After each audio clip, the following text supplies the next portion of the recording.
Hello दोस्तों, स्वागत है आप सभी का मेरे YouTube चैनल पर। दोस्तों, आज के इस वीडियो में हम लोग टॉपिक करेंगे series and parallel combination of inductance without mutual inductance. ठीक है, हम लोग क्या है इंडक्टेंस की सीरीज और पैरेलल कॉम्बिनेशन पढ़ेंगे, लेकिन इस वीडियो में हम लोग क्या है विदाउट म्यूचुअल इंडक्टेंस पढ़ने वाले हैं और नेक्स्ट वीडियो में हम लोग करेंगे विद म्यूचुअल इंडक्टेंस। ठीक है, तो चलिए स्टार्ट करते हैं। सबसे पहले हम बात करते हैं सीरीज कॉम्बिनेशन की। ठीक है, तो कॉम्बिनेशन बनाने के लिए हमें क्या डायग्राम बनाना पड़ेगा। तो हमने क्या है कि पहले हमने क्या है एक इंडक्टिंग कॉइल ले ली है, ये एक इंडक्टिंग कॉइल है और इसको ऐड किया है सीरीज में दूसरी इंडक्टिंग कॉइल के साथ। ठीक है, और इस तरह से हमारा डायग्राम डायग्राम पूरा दिखाना जरूरी नहीं होता, लेकिन इसमें करंट की डायरेक्शन दिखाना बहुत ज्यादा जरूरी होता है। ये हमारा क्या है आई करंट फ्लो हो रहा है इस डायरेक्शन में। किसी भी डायग्राम में अगर आप करंट की डायरेक्शन नहीं दिखाते हो, कोई भी इलेक्ट्रिक सर्किट बनाते हो करंट नहीं दिखाते हो, तो आपका सर्किट गलत माना जाता है। हमारे पास दो इंडक्टिंग कॉइल है। माना पहली इंडक्टिंग कॉइल का इंडक्टेंस क्या है L1 और इसका L2। यहाँ पर इंडक्टेंस की बात हम लोग करेंगे सिर्फ सेल्फ इंडक्टेंस की। ठीक है, यहाँ म्यूचुअल इंडक्टेंस यानी कि M का कोई रोल नहीं होगा, क्योंकि हम लोग पढ़ रहे हैं विदाउट म्यूचुअल इंडक्टेंस पढ़ रहे हैं। तो इसका सेल्फ इंडक्टर है, इंडक्टेंस है L1, इसका L2 है। ठीक है, अब देखिए जब ये सीरीज में जा रहा है तो दोनों में से जो करंट फ्लो होगा वो सेम होगा, करंट सेम होगा। लेकिन इसका मान लिया हमने क्या है इंड्यूस्ड ईएमएफ। क्या बात कर रहे हैं इंड्यूस्ड ईएमएफ यानी कि इलेक्ट्रोमोटिव फोर्स, इसका हम मानते हैं एप्सिलॉन 1 और इसका माना एप्सिलॉन 2। ये दोनों का अलग अलग होगा। तो टोटल इंड्यूस्ड ईएमएफ हमारे पास क्या होगा,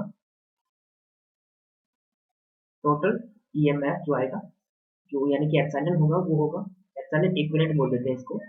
ये होगा एप्सिलॉन 1 प्लस एप्सिलॉन 2। ठीक है, टोटल ईएमएफ। अब देखिए हमारे पास फॉर्मूला होता है, जो ईएमएफ होता है ईएमएफ का एक फॉर्मूला होता है is equal to minus L D I over D T. ठीक है, ये फॉर्मूला हमारे पास होता है, इसी फॉर्मूले को बस यहाँ पर यूज करेंगे। तो पहले वाले में इंड्यूस्ड ईएमएफ, इसको देखिए इक्वेशन नंबर 1। ठीक है, अब बात करते हैं एप्सिलॉन 1 की। तो ये कितना आएगा माइनस L1 आएगा। करंट सेम है तो दोनों में करंट को आई ही लिखेंगे, D I over D T. और इसी तरह एप्सिलॉन 2 की बात करेंगे तो ये आएगा minus L2 D I over D T. ठीक है, अब दोनों वैल्यूज क्या है इक्वेशन नंबर 1 में पुट कर दीजिए। इक्वेशन नंबर 1 से एप्सिलॉन इक्विवेलेंट हमारे पास क्या आ जाएगा, वो बनेगा, मैं वैल्यू पुट कर रहा हूँ minus L1 D I over D T minus आ जाएगा L2 D I over D T. यहाँ पर जो माइनस साइन है वो शो करता है कि जो एप्सिलॉन है वो करंट की डायरेक्शन के अपोजिट होगा।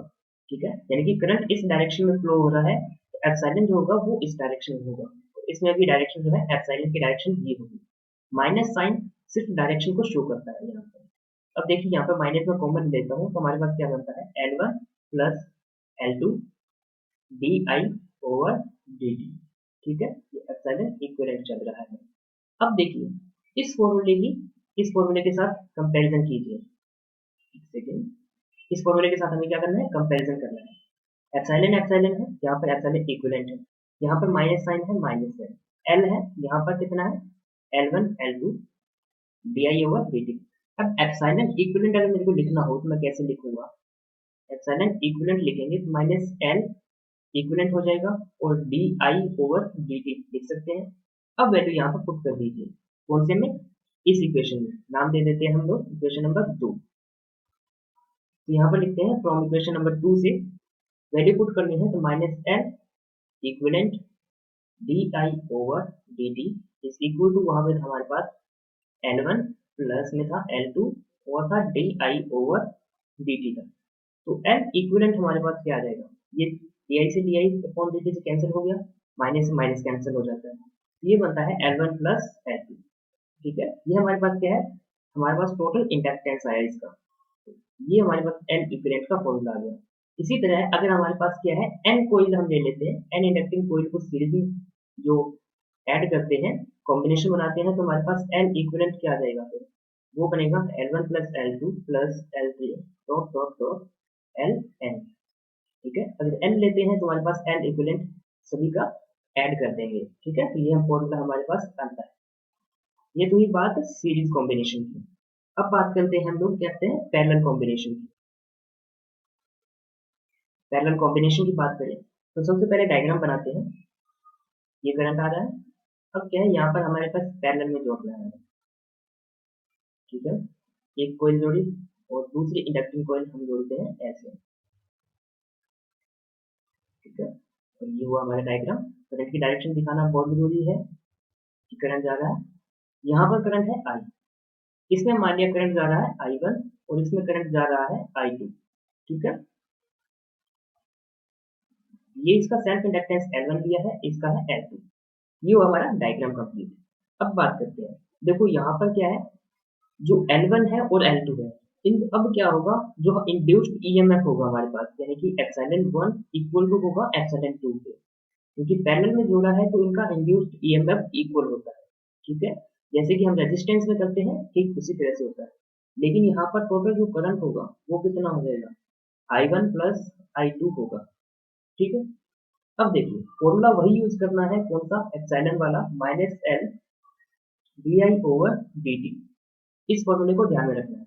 अब यहाँ पर हमारे पास क्या चाहिए, डी आई और डी टी चाहिए, तो इसको दे देते हैं इक्वेशन नंबर 1।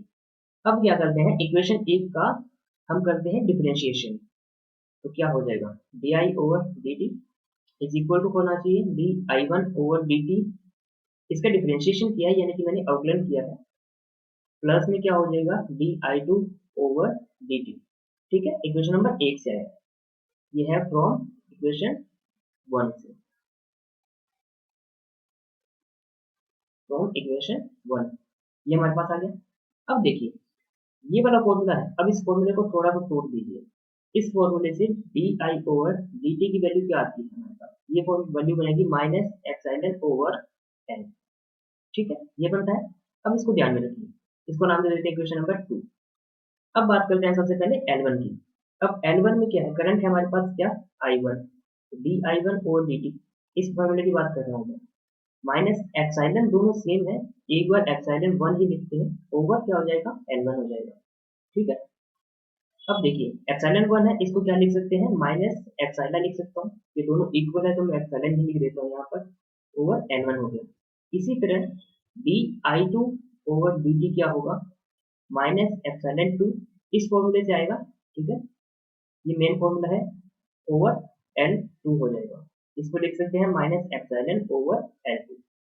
अब ये जो दोनों वैल्यूज हमारे पास आई है, इन दोनों को पुट कर दीजिए इक्वेशन नंबर 2 में, ठीक है। तो पुट करते हैं, वैल्यू पुट करेंगे तो हमारे पास क्या बनेगा, D I over D T, ये इक्वल होगा किसके, minus epsilon over L1 plus minus epsilon over L2, ठीक है। अब डी आई और डी टी ये क्या है, हम इसको लिख सकते हैं, D I over D T को टोटल लिख सकते हैं किसके, माइनस एप्सिलॉन इक्विवेलेंट, एप्सिलॉन ही आएगा क्योंकि सेम है दोनों में, ओवर एल इक्विवेलेंट, ठीक है। अब ये वैल्यू यहाँ पर पुट कर दीजिए, तो क्या बना हमारे पास, इससे फॉर्मूले से यहाँ पर पुट किया, minus epsilon over L equivalent is equal to होगा माइनस एप्सिलॉन ओवर L1, ये minus epsilon over L2, minus common ले लीजिए यहाँ पर, माइनस कॉमन लिया, एप्सिलॉन भी कॉमन आ गया, अंदर क्या बचता है 1 ओवर L1 प्लस में 1 ओवर L2, ठीक है, L1 प्लस L2, एप्सिलॉन से एप्सिलॉन कैंसिल हो गया, माइनस से माइनस कैंसिल हो जाता है, तो बचता क्या है हमारे पास, L इक्विवेलेंट जो बचता है वो आता है 1 ओवर L1 प्लस में 1 ओवर L2, ये हमारे पास फॉर्मूला आ गया L इक्विवेलेंट का, ठीक है। अगर हम क्या है n हमारे पास कोई ले ले और उनको पैरेलल में अपने कॉम्बिनेशन बनाएं तो हमारे पास L इक्विवेलेंट का जो फॉर्मूला आएगा वो आता है 1 over L equivalent is equal to होगा क्या, 1 ओवर L1 प्लस में 1 ओवर L2 प्लस में 1 over L3 plus and so on और 1 ओवर Ln तक, ठीक है। अगर L अपने इंडक्टिंग कोइल्स का कॉम्बिनेशन बनाएं तो हमारे पास फॉर्मूला ये हो जाएगा, और दो का बनाएंगे तो हमारे पास फॉर्मूला ये वाला हो जाएगा। ये हमारा कंप्लीट होता है जो series and parallel combination of inductance, वो भी विदाउट म्यूचुअल इंडक्टेंस की है। अभी हमने कहीं भी m का जिक्र नहीं किया है क्योंकि m का इसमें क्या है नहीं लेके चल रहे हैं, एक बार m को 0 मानकर चलते हैं, ठीक है। अब नेक्स्ट वीडियो में हम लोग करेंगे series and parallel combination of inductance with mutual inductance, तो वो टॉपिक थोड़ा अलग हो जाता है, वो आता है हाई क्लासेस में, जैसे कि ग्रेजुएशन और पोस्ट ग्रेजुएशन में। ये आपको काम आएगा 12th तक। तो अगर आपको 12th में हो तो आपको ये टॉपिक सही हो जाएगा, यहीं तक करना है आपको, आगे इसमें नहीं करना, और एम का रोल नहीं दिखाना है आपको। तो वो नेक्स्ट वीडियो में बनाऊंगा मैं उसमें। लेकिन इस वीडियो को अगर आपको पसंद आई है तो प्लीज़ इसे लाइक कीजिए और मेरे चैनल को सब्सक्राइब कीजिए, साथ में इसे शेयर कीजिए और बेल आइकन प्रेस जरूर कीजिएगा। तो मिलते हैं नेक्स्ट वीडियो में, तब तक के लिए धन्यवाद।